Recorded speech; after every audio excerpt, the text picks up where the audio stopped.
Monsieur le ministre. La parole est à Madame Fiona Lazard.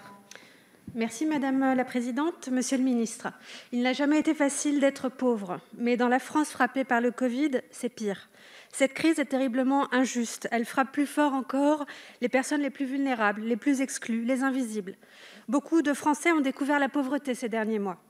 Dans les files d'attente de l'aide alimentaire, on croise des visages nouveaux, des gens qui, pour beaucoup, occupaient un emploi hier, suivaient une formation ou des études. Ces nouveaux pauvres, ils seraient 1 million d'après le Secours catholique. C'est cet étudiant qui a perdu son petit boulot après le premier confinement, ce jeune diplômé qui galère à trouver son premier emploi, ce chef d'entreprise dont le commerce ne rouvrira pas.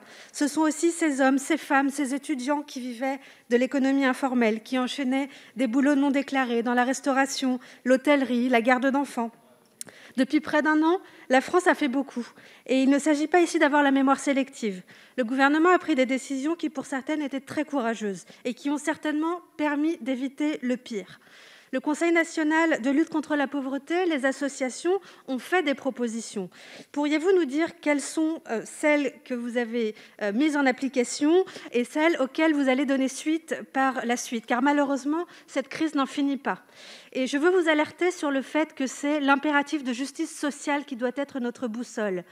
Aussi, permettez-moi de vous dire que je regrette que le gouvernement ait préféré cette semaine annoncer le retour de la réforme de l'assurance chômage qui aura pour conséquence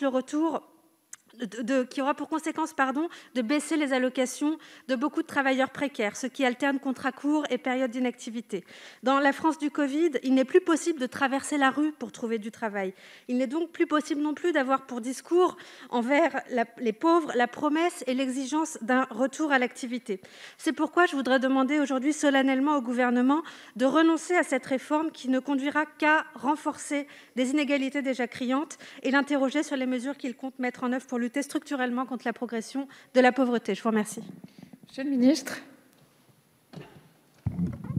Merci Madame la Présidente. Madame la députée Fiona Lazard, très brièvement sur la dernière partie de votre propos et de votre question, je ne vous rejoins pas totalement sur la question de la réforme de l'assurance chômage. Et vous savez, depuis le début de ce quinquennat et cette majorité à laquelle vous avez appartenu ou appartenez, a fait quand même du retour à l'emploi aussi un instrument de lutte contre la pauvreté. Moi, je veux plutôt insister sur le premier aspect de votre question, et notamment sur les travaux que le Conseil national de lutte contre l'exclusion que vous présidez a émis en octobre dernier, sauf erreur, avec un certain nombre de propositions justement pour répondre à la situation et à la précarité que rencontrent un certain nombre de nos concitoyens, et dire que 8 des 12 propositions que vous avez formulées ont été mises en œuvre, sont en cours d'être mises en œuvre par le gouvernement, et c'était l'occasion un peu de les égrener, de saluer le travail du Conseil et votre travail en tant que présidente. Il y a la revalorisation des minima sociaux, tout d'abord, qui avait déjà été engagée avant même le déclenchement de la crise. Je pense à la hache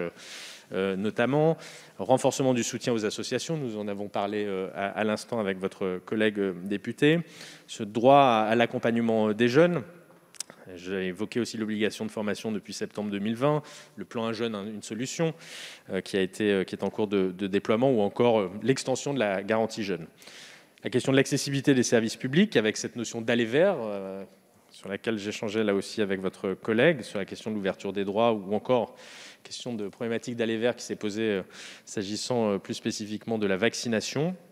La mise en place de centres de santé Covid-19 que vous nous préconisiez, qui ont été pérennisés jusqu'à la fin de la crise. Autre exemple, les soins urgents pour les bénéficiaires de l'AME. Il n'y a pas eu d'obstacle soulevé pour les soins au Covid-19. Je pense que les tests, les soins, la vaccination ont été mis en place, et je pense que dans votre circonscription, d'ailleurs, tel a été le cas. La question du non-recours en santé, sur lequel vous nous avez alerté, et le 100% santé ou encore la complémentarité santé solidaire que j'évoquais tout à l'heure, sont là aussi des éléments de réponse. Et enfin, pour conclure, Madame la Présidente, la 8e de ces mesures sur lesquelles vous nous aviez alerté, c'était la pérennisation des emplois de masques auprès des plus précaires, et vous dire qu'une nouvelle distribution à l'attention de ces populations-là est en cours. Voilà, donc c'était l'occasion pour moi d'apporter un certain élément de réponse et de saluer une fois encore le travail que vous effectuez en tant que présidente du Conseil national à la lutte contre l'exclusion. Merci, Monsieur le ministre. La séance de questions est terminée. L'ordre du jour